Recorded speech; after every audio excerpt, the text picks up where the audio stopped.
To this now, the leadership of the South African Communist Party is reflecting on the state of the organisation, alliance and working class over this weekend.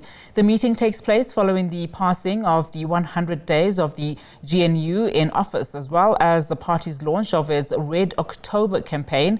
The SACP has been vocal in its criticism of the Government of National Unity, describing it as a sellout position. The party says it is bracing itself to strengthen its mobilisation towards achieving the aspirations of the working class.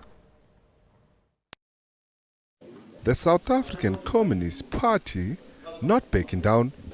The SACP spokesperson Dr. Mashilo says the May general elections have resulted in the rightward shift in the composition of government, necessitating greater agitation by the working class. Mashilo revealed that the Communist Party will organize and is in support of events such as the past week's National Day of Action by COSATU, with its own recently launched Red October campaign, demanding interventions against the high cost of living and advocating for the immediate implementation of the national health insurance. When we went out to campaign, you will recall the slogan there led by the ANC, "Together we can do more."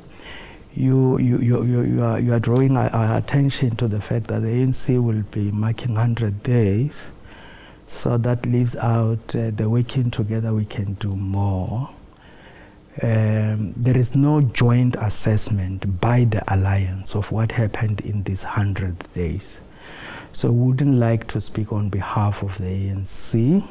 It would have been great to maintain the spirit, together we can do more. That spirit was not there, and there is no collective assessment. So the Central Committee will reflect when the Party General Secretary Solly Mapaila presents the political report. With a number of parties marking the 100 days in the GNU arrangement, Dr. Mashilo says the alliance partners have been reduced to observers in the government's plans.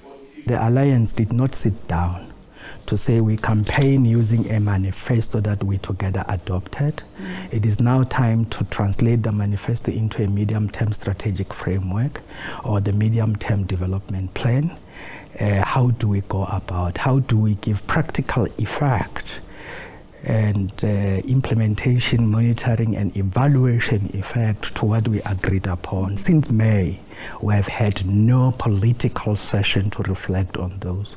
The sessions we have held would have been technical sessions, but they have not had any effect because there was no political functioning of the alliance. On Friday, the Democratic Alliance reflected on its priorities within the GNU, saying it will focus on achieving jobs and growth through investment in network industries such as electricity and transport, in infrastructure and ICT, as well as pushing for reduced government debt. Amongst the issues it says it is opposed to and will push against are continued SOE's bailout, the NHI in its current form, and the restructuring of the Reserve Bank. Mashilo says the DA's opposition to the clauses in the Bela Bill, which seek to end discrimination regarding mother tongue instruction and schools admission policy, is a reflection of the contradictory nature of the GNU. Bottom line, it's a wrongful bottom line.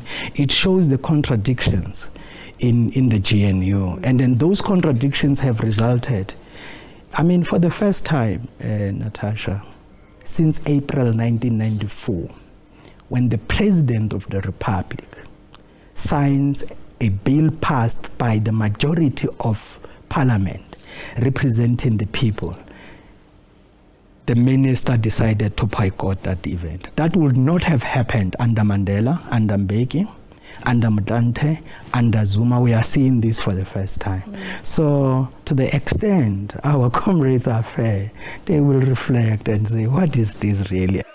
With the ANC scheduled to celebrate the 100 days of the GNU at its Lutuli House headquarters on Monday, it will be interesting to hear its reflection on the future of the tripartite alliance.